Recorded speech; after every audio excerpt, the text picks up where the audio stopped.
लाजवंती राजेंद्र सिंह बेदी। हथ लाइयां कुमलानी लाजवंती दे बूटे। ये छुई मुई के पौधे हैं री, हाथ भी लगाओ तो कुमला जाते हैं।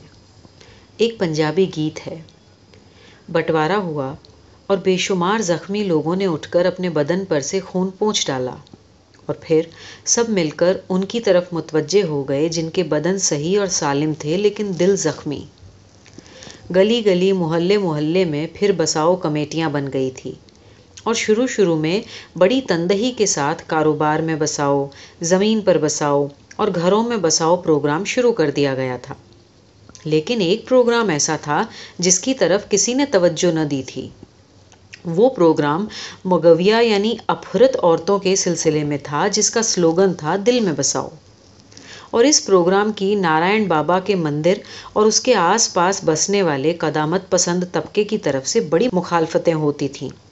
इस प्रोग्राम को हरकत में लाने के लिए मंदिर के पास मोहल्ले मुल्ला शकूर में एक कमेटी कायम हो गई और 11 वोटों की अक्सरियत से सुंदरलाल बाबू को उसका सेक्रेटरी चुन लिया गया। वकील साहब सदर, चौकी कलां का बूढ़ा मुहर्रिर और मोहल्ले के दूसरे मोतबर लोगों का ख्याल था कि सुंदरलाल से ज़्यादा जाँ फिशानी के साथ उस काम को और कोई न कर सकेगा। शायद इसलिए कि सुंदरलाल की अपनी बीवी अगवा हो चुकी थी और उसका नाम भी लाजो था, लाजवंती। चुनांचे प्रभात फेरी निकालते हुए जब सुंदरलाल बाबू, उसका साथी रसालू और नेकी राम वगैरह मिलकर गाते हथ लाइया कुमलानी लाजवंती दे बूटे, तो सुंदरलाल की आवाज़ एकदम बंद हो जाती और वो खामोशी के साथ चलते चलते लाजवंती की बाबत सोचता। जाने वो कहाँ होगी, किस हाल में होगी, हमारी बाबत क्या सोच रही होगी, वो कभी आएगी भी या नहीं। और पथरीले फर्श पर चलते चलते उसके कदम लड़खड़ाने लगते। और अब तो यहाँ तक नौबत आ गई थी कि उसने लाजवंती के बारे में सोचना ही छोड़ दिया था। उसका गम अब दुनिया का गम हो चुका था। उसने अपने दुख से बचने के लिए लोक सेवा में अपने आप को गर्क कर दिया।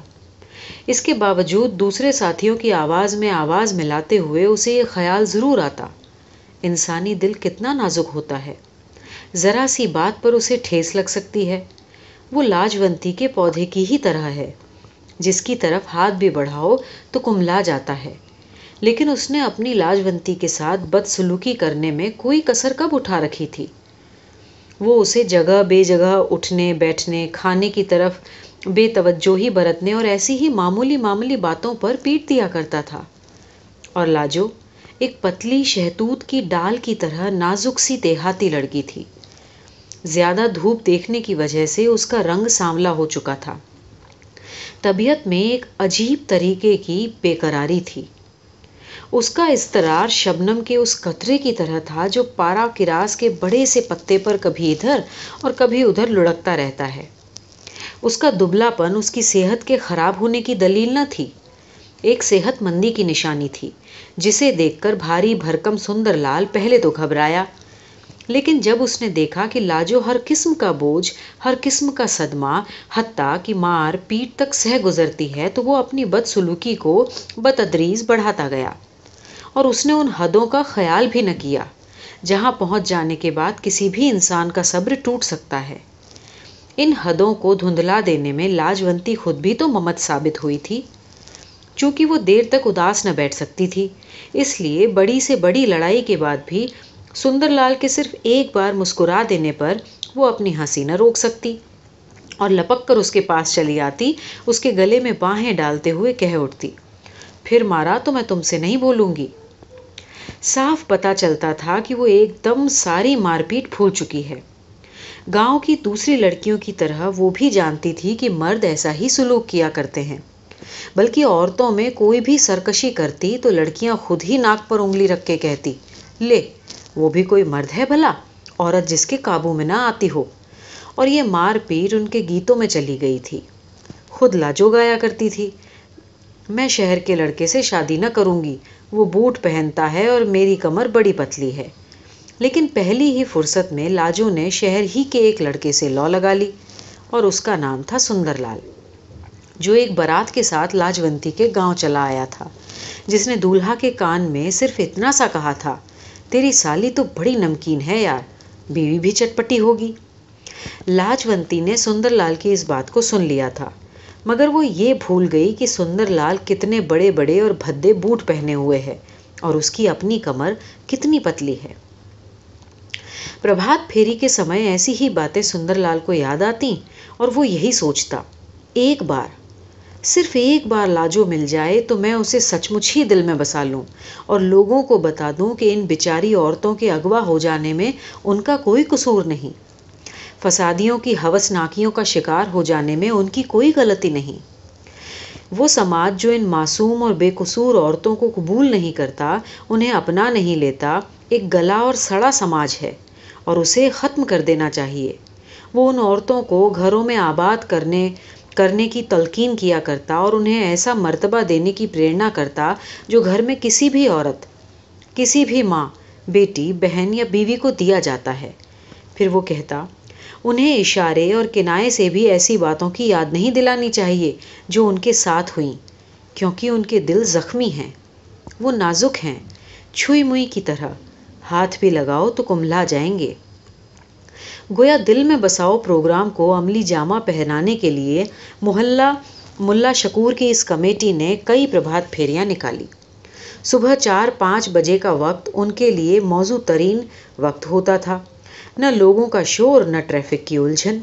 रात भर चौकीदारी करने वाले कुत्ते तक बुझे हुए तनूरों में सिर देकर पड़े रहते थे। अपने अपने बिस्तरों में दुबके हुए लोग प्रभात फेरी वालों की आवाज़ सुनकर सिर्फ इतना ही कहते, ओह वही मंडली है। और फिर कभी सब्र और कभी तुनक मिजाजी के साथ वो बाबू सुंदरलाल का प्रोपेगेंडा सुना करते। वे औरतें जो बड़ी महफूज उस पार पहुंच गई थी, गोभी के फूलों की तरह फैली पड़ी रहती और उनके खाविंद उनके पहलू में डंठलों की तरह अकड़े पड़े पड़े प्रभात फेरी के शोर पर एहतजाज करते हुए मुंह में कुछ मिनमिनाते चले जाते, या कहीं कोई बच्चा थोड़ी देर के लिए आंखें खोलता और दिल में बसाओ के फरियादी और अंदोहगी प्रोपेगेंडे को सिर्फ एक गाना समझकर फिर सो जाता। लेकिन सुबह के समय कान में पड़ा हुआ शब्द बेकार नहीं जाता। वो सारा दिन एक तकरार के साथ दिमाग में चक्कर लगाता रहता है और बाज़ वक्त तो इंसान इसके मानी को भी नहीं समझता पर गुनगुनाता जाता है। इसी आवाज़ के घर कर जाने की बदौलत ही उन्हीं दिनों जब मिस मृदुला साराभाई हिंद और पाकिस्तान के दरमियान अगवाशुदा औरतें तबादले में लाईं तो मोहल्ला मुल्ला शकूर के कुछ आदमी उन्हें फिर से बसाने के लिए तैयार हो गए। उनके वारिस शहर के बाहर चौकी कलां पर उनसे मिलने के लिए गए। मुगविया औरतें और उनके लवाहकीन कुछ देर एक दूसरे को देखते रहे और फिर सिर झुकाए अपने अपने बर्बाद घरों को फिर से आबाद करने के काम पर चल दिए। रिसालू और नेकी राम और सुंदरलाल बाबू कभी महेंद्र सिंह जिंदाबाद और कभी सोहन लाल जिंदाबाद के नारे लगाते और वो नारे लगाते रहे हत्ता कि उनके गले सूख गए। लेकिन मुगविया औरतों में कुछ ऐसी भी थीं जिनके शौहरों, जिनके माँ बाप, भाई और बहनों ने उन्हें पहचानने तक से इनकार कर दिया था। आखिर वो मर क्यों न गईं? अपनी इफ़्फ़त और इस्मत को बचाने के लिए उन्हें जहर खा लेना चाहिए था। कुएं में छलांग क्यों न लगा दी? वो बुज़दिल थीं जो इस तरह ज़िंदगी से चिमटी हुई थीं। सैकड़ों हज़ारों औरतों ने अपनी इस्मत लुट जाने से पहले अपनी जान दे दी, लेकिन उन्हें क्या पता था कि वो जिंदा रहकर किस बहादुरी से काम ले रही हैं, कैसे पथराई हुई आंखों से मौत को घूर रही हैं, ऐसी दुनिया में जहां उनके शौहर तक उन्हें नहीं पहचानते। फिर उनमें से कोई जी ही जी में अपना नाम दोहराती, सुहागवंती, सुहाग वाली, और अपने भाई को जम्मे गफ़ीर में देखकर आखिरी बार इतना कहती, तू भी मुझे नहीं पहचानता बिहारी, मैंने तुझे गोदी में खिलाया था रे। और बिहारी चिल्ला देना चाहता, पर वो माँ बाप की तरफ देखता और माँ बाप अपने जिगर पर हाथ रखकर नारायण बाबा की तरफ देखते और निहायत बेबसी के आलम में नारायण बाबा आसमान की तरफ देखता, जो दरअसल कोई हकीकत नहीं रखता और जो सिर्फ हमारी नज़र का धोखा है, जो सिर्फ एक हद है जिसके पार हमारी निगाहें काम नहीं करती। लेकिन फौजी ट्रक में मिस साराभाई तबादले में जो औरतें लाई उनमें लाजो न थी। सुंदरलाल ने उम्मीदों बीम से आखिरी लड़की को ट्रक से नीचे उतरते देखा और फिर उसने बड़ी खामोशी और बड़े अज़्म के साथ अपनी कमेटी की सरगर्मियों को दोचंद कर दिया।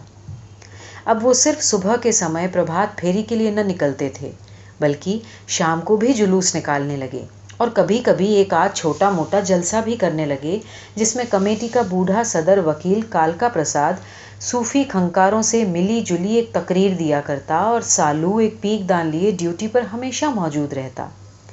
लाउड स्पीकर से अजीब तरह की आवाज़ें आती, फिर कहीं नेकी राम मुहर्रिर चौकी कुछ कहने के लिए उठते, लेकिन वो जितनी भी बातें कहते और जितने भी शास्त्रों और पुराणों का हवाला देते, उतना ही अपने मकसद के खिलाफ बातें करते और यूं मैदान हाथ से जाते देखकर सुंदरलाल बाबू उठता, लेकिन वो दो फिक्रों के अलावा कुछ भी न कह पाता।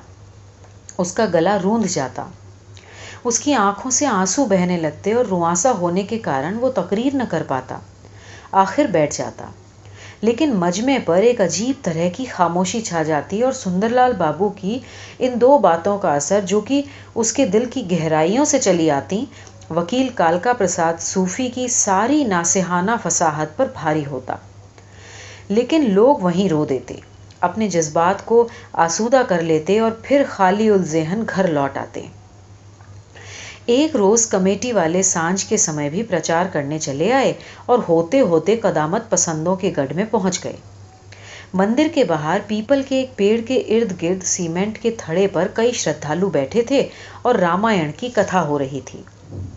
नारायण बाबा रामायण का वो किस्सा सुना रहे थे जहां एक धोबी ने अपनी धोबन को घर से निकाल दिया था और उससे कह दिया था कि मैं राजा रामचंद्र नहीं, जो इतने साल रावण के साथ रह आने पर भी सीता को बसा लेगा। और रामचंद्र जी ने महासतवंती सीता को घर से निकाल दिया, ऐसी हालत में जबकि वो गर्भवती थी। क्या इससे बढ़कर भी रामराज का कोई सबूत मिल सकता है? नारायण बाबा ने कहा, यह है रामराज, जिसमें एक धोबी की बात को भी उतनी ही कद्र की निगाह से देखा जाता है। कमेटी का जुलूस मंदिर के पास रुक चुका था और लोग रामायण की कथा और श्लोक का वर्णन सुनने के लिए ठहर चुके थे। सुंदरलाल आखिरी फिक्रे सुनते हुए कह उठा, हमें ऐसा रामराज नहीं चाहिए बाबा। चुप रहो जी, तुम कौन होते हो? खामोश, मजमे में से आवाज आई और सुंदरलाल ने बढ़कर कहा, मुझे बोलने से कोई नहीं रोक सकता। फिर मिली जुली आवाज़ें आईं, खामोश, हम नहीं बोलने देंगे। और एक कोने से ये आवाज़ भी आई, मार देंगे। नारायण बाबा ने बड़ी मीठी आवाज़ में कहा, तुम शास्त्रों की मान मर्यादा को नहीं समझते सुंदरलाल।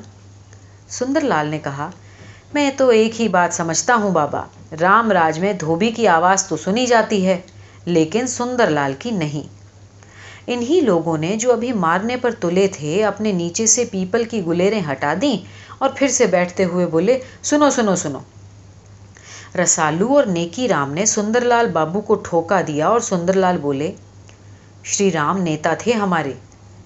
पर यह क्या बात है बाबा जी, उन्होंने धोबी की बात को सत्य समझ लिया, मगर इतनी बड़ी महारानी के सत्य पर विश्वास न कर पाए। नारायण बाबा ने अपनी दाढ़ी की खिचड़ी को पकाते हुए कहा, इसलिए कि सीता उनकी अपनी पत्नी थी सुंदरलाल, तुम इस बात की महानता को नहीं जानते। हाँ बाबा, सुंदरलाल बाबू ने कहा, इस संसार में बहुत सी बातें हैं जो मेरी समझ में नहीं आती, पर मैं सच्चा रामराज उसे समझता हूँ जिसमें इंसान अपने आप पर भी जुल्म न कर सके। अपने आप से बेइंसाफी करना उतना ही बड़ा पाप है जितना किसी दूसरे के साथ बेइंसाफी करना। आज भी भगवान राम ने सीता को घर से निकाल दिया है, इसलिए कि वो रावण के पास रह आई है। तो क्या इसमें कसूर सीता का है?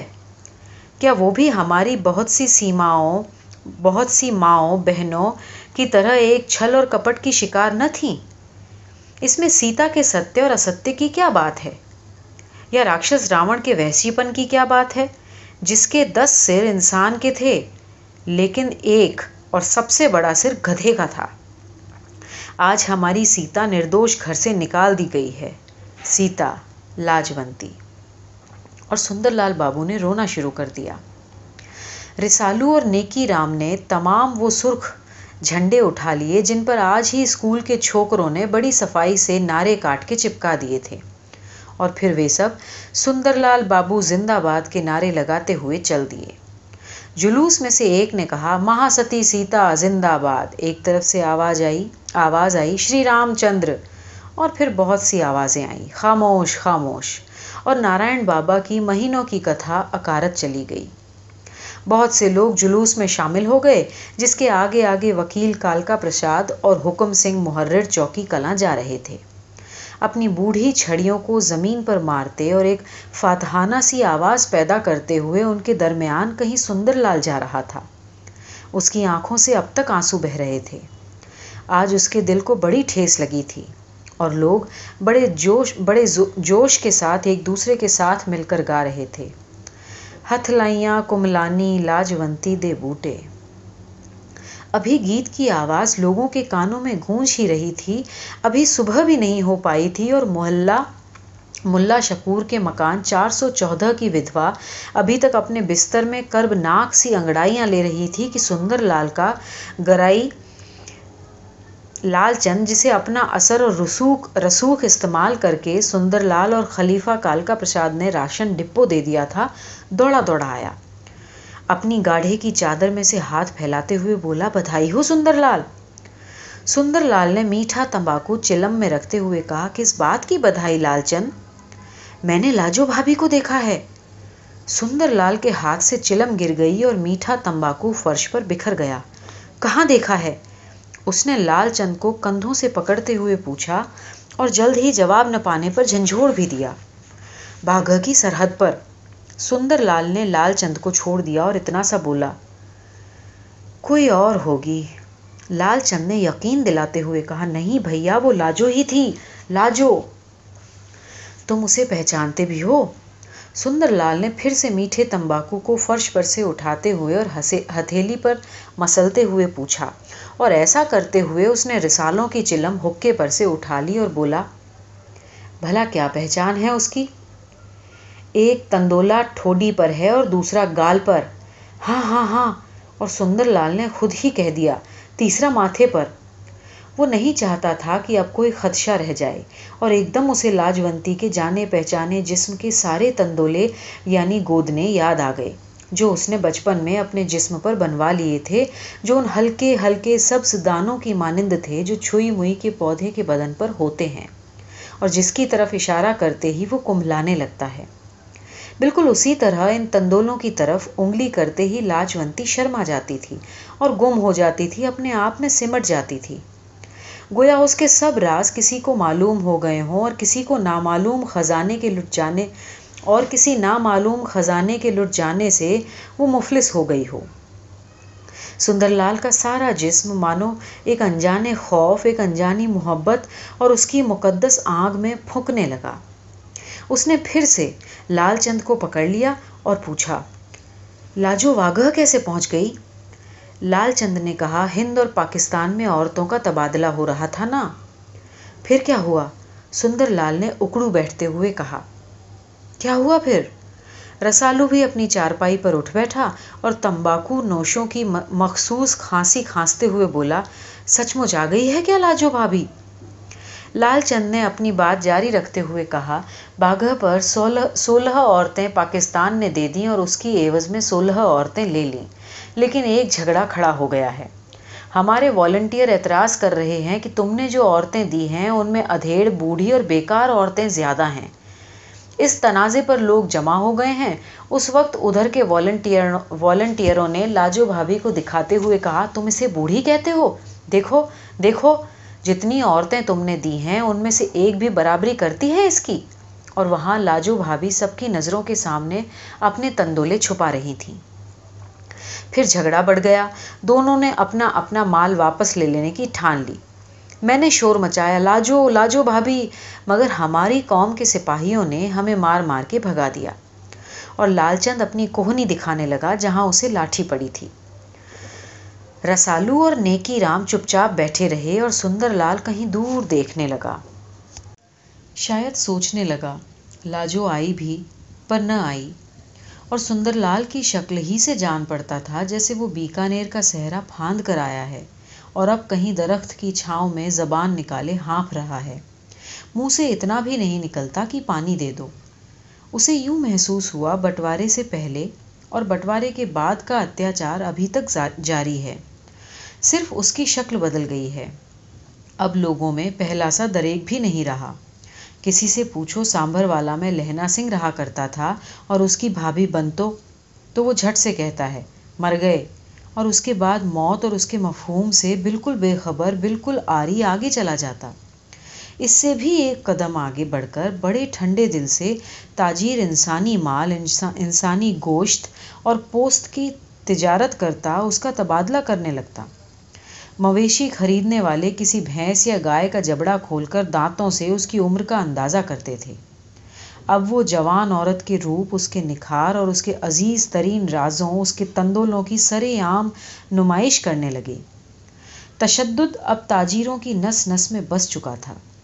पहले मंडी में माल बिकता था और भाव ताव करने वाले हाथ मिलाकर उस पर एक रुमाल डालते और यूं गुप्ती कर लेते, गोया रुमाल के नीचे उंगलियों के इशारों में सौदा हो जाता।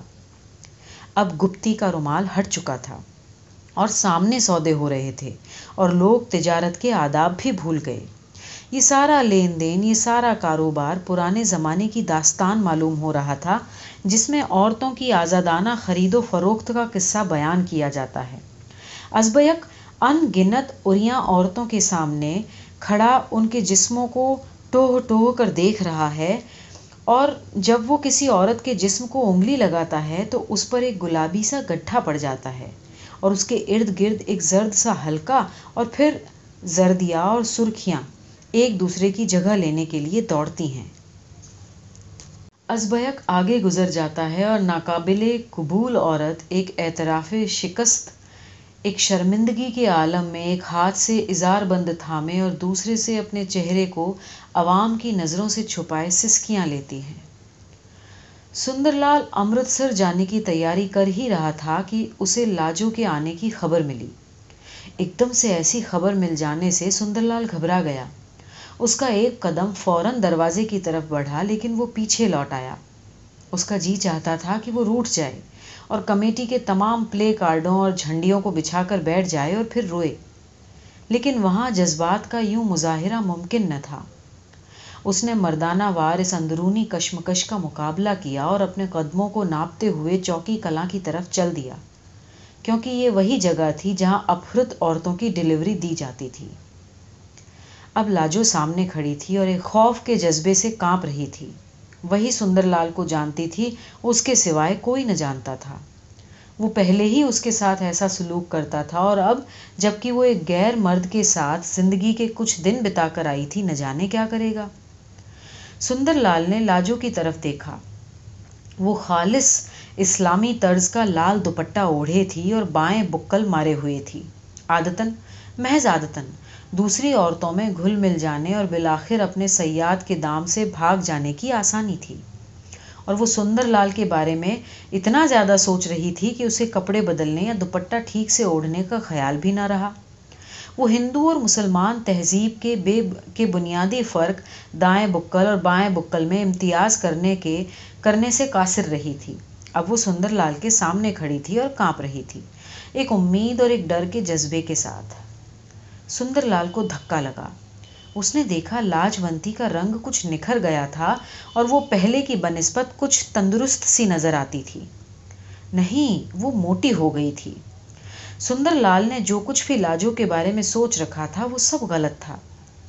वो समझता था कि गम में घुल जाने के बाद लाजवंती बिल्कुल मरियल हो चुकी होगी और आवाज़ उसके मुंह से निकाले न निकलती होगी। इस ख्याल से कि वो पाकिस्तान में बड़ी खुश रही है, उसे बड़ा सदमा हुआ। लेकिन वो चुप रहा, क्योंकि उसने चुप रहने की ही कसम खा रखी थी। अगरचे वो जान न पाया कि इतनी खुश थी तो फिर चली क्यों आई। उसने सोचा, शायद हिंद सरकार के दबाव की वजह से अपनी मर्जी के खिलाफ यहाँ आना पड़ा उसे। लेकिन एक चीज़ वो समझ न सका कि लाजवंती का संवलाया हुआ चेहरा जर्दी लिए हुए था और महज गम से उसके बदन के गोश्त ने हड्डियों को छोड़ दिया था। वो गम की कसरत से मोटी हो गई थी और सेहतमंद नजर आती थी, लेकिन ये एक ऐसी सेहतमंदी थी जिसमें 2 कदम चलने पर आदमी का सांस फूल जाता है। मुगविया के चेहरे पर पहली निगाह डालने का तासुर कुछ अजीब सा हुआ, लेकिन उसने सब ख्यालात का एक इस बाती मर्दानगी से मुकाबला किया। और भी बहुत से लोग मौजूद थे। किसी ने कहा, हम नहीं लेते मुसलमान की जूठी औरत। और ये आवाज़ रसालू, नेकी राम और चौकी कला के बूढ़े मुहर्रिर के नारों में गुम होकर रह गई।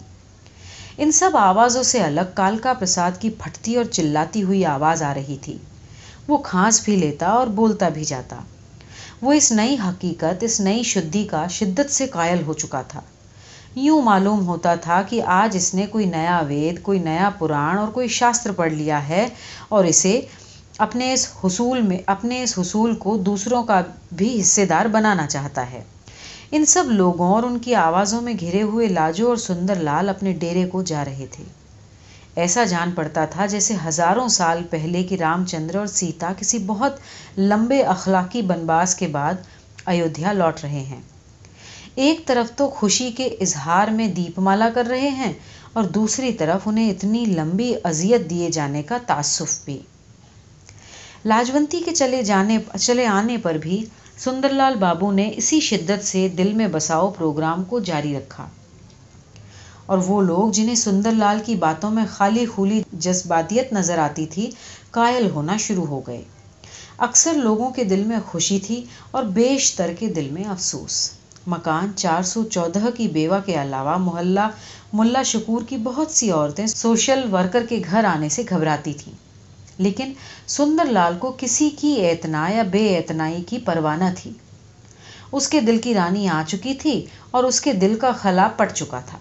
सुंदरलाल ने लाजो की स्वर्ण मूर्ति को अपने दिल के मंदिर में स्थापित कर लिया था और खुद दरवाजे पर बैठा उसकी हिफाजत करने लगा था।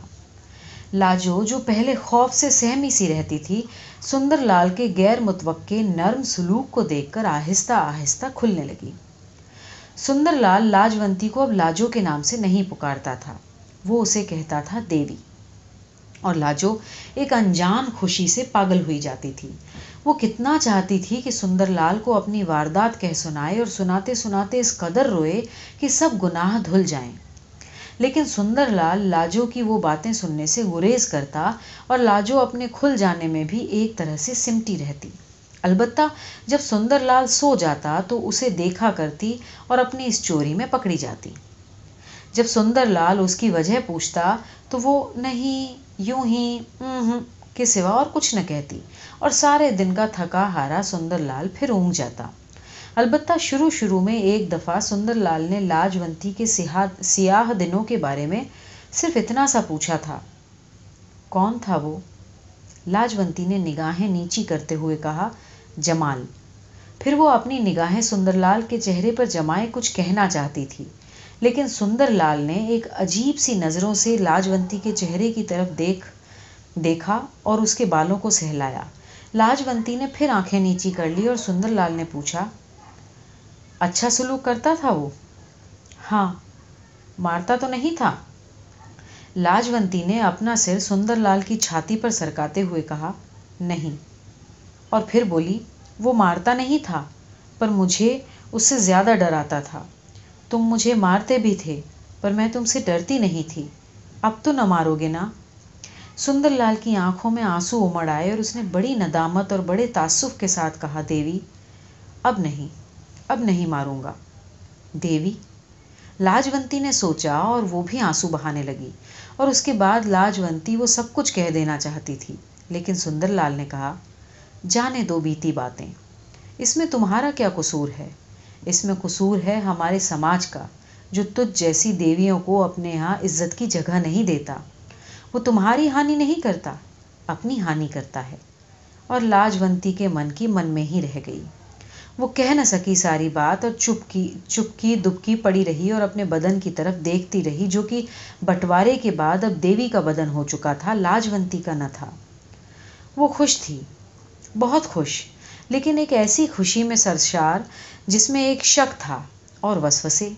वो लेटी लेटी अचानक बैठ जाती, जैसे इंतहाई खुशी के लम्हों में कोई आहट पाकर एकाएकी उसकी तरफ मुतवज्जे हो जाए।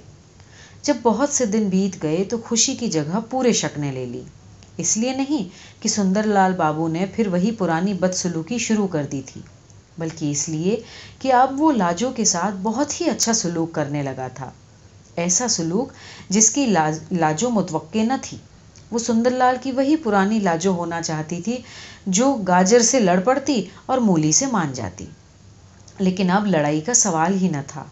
सुंदरलाल ने उसे ये महसूस करा दिया था जैसे वो लाजवंती कांच की कोई चीज है जो छूते ही टूट जाएगी, और लाजो आईने में अपने सरापा की तरफ देखती और आखिर इस नतीजे पर पहुंचती कि वो और तो सब कुछ हो सकती है पर लाजो नहीं हो सकती। वो बस गई पर उजड़ गई। सुंदरलाल के पास उसके आंसू देखने के लिए आंखें थीं और न आहें सुनने के लिए कान। प्रभात फेरियां निकलती रहीं और मुहल्ला मुल्ला शकूर का सुधारक रसालू और नेकीराम के साथ मिलकर उसी आवाज में गाता रहा, हथ लाइयां कुमलानी लाजवंती दे बूटे।